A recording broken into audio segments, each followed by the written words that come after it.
A scuffling reached him from a nearby corridor, muffled grunts. The sounds of a struggle. He pressed himself against the wall and sidled along until he reached the corner and then peered around. It took him a moment to register what he was looking at. Floret had a hold on Ray, her arms pinned behind her back.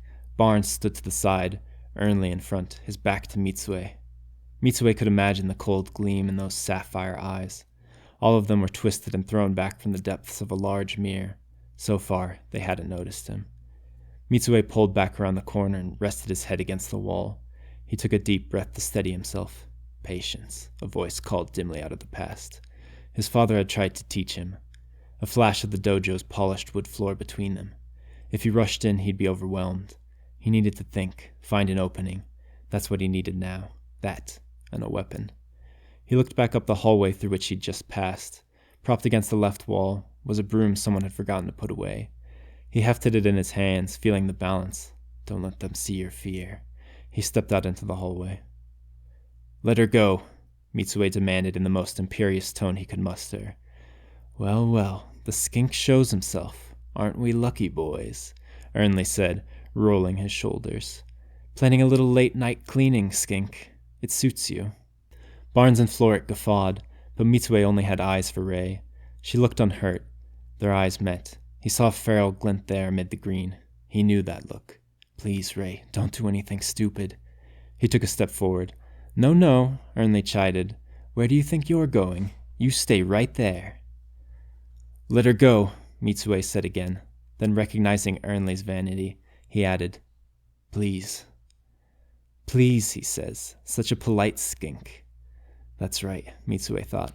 They could say anything to him, call him anything they wanted, humiliate him. As long as he got Ray back, it didn't matter. He could defuse the situation. He would. He had to. Keep him talking. Don't escalate. Only fight as a last resort. "Eat shit, Ernley," Ray hissed. Barnes slapped her hard across the face. She sagged in Floret's grip momentarily, then lifted her head and glared. Her lip had split. Blood dribbled down her chin. Barnes made to strike. "Stop!" Mitsue shouted. His legs were shaking. "Damn it, Ray." It was all spiraling out of control.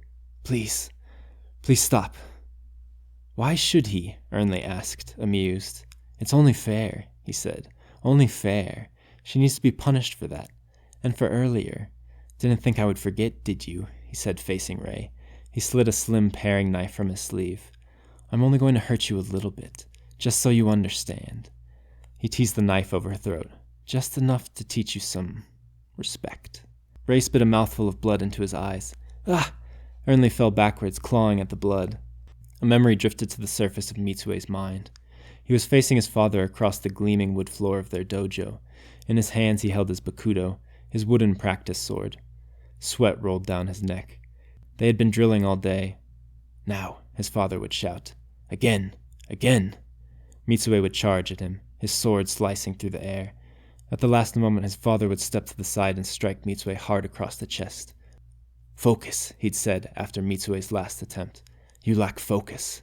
Mitsue fell to his knees, gripping the spot on his ribs his father had hit. "You must have patience.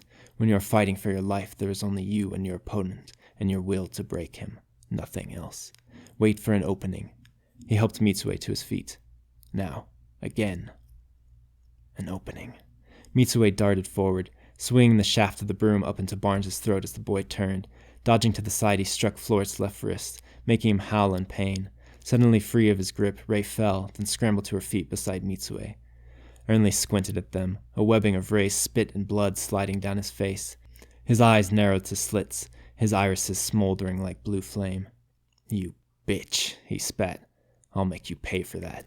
Barnes and Floret were recovering from their injuries, their primitive features twisted up in pain and rage.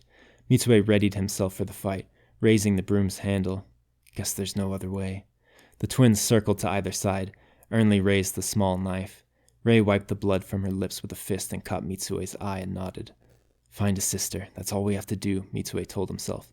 "Do that, and we're safe." Ernley raised the bloody hand and pointed at them. "Get them," he said, his voice dripping with venom.